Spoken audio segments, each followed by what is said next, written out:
when you bring the Vietnam guys out and some of those guys that, one, gives an opportunity to kind of bridge that gap between, the OEF veterans in Vietnam and talk about their experiences, because I laugh, and I heard Army Sergeant Major say, in a podcast one time, he's like, I've seen a lot of combat, but I've never been to war, because when you think of, sustained fighting, when you lose 2,000 people in a day on the beach, that's a war. For us, it was limited scale raids. Yes, we might have did 10 a night, and you're kicking in door after door after door.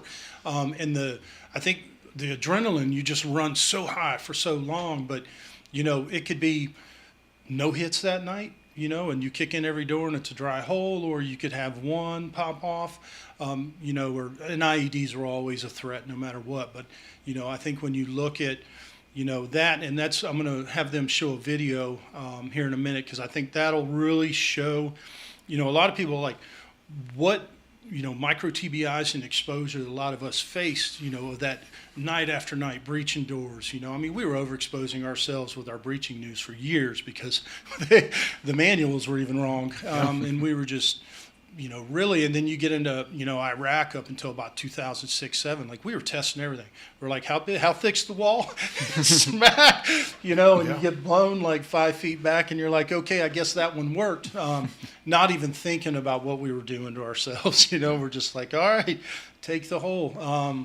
And Dr. Morgan did a really good video, and I want to have them pop that up for a minute, because I think that'll, as we're engaging with our populations, it'll help them understand that, like, maybe, I haven't been knocked out, or maybe I didn't have a significant TBI, but we can kind of get them thinking about their careers and everything that they've done, and hopefully have them realize that, like, hey, some of the issues I'm having are because I've been overexposed for years, doing my job, going in every day and just doing what, our government has asked us to do, was just absolutely overexposing us.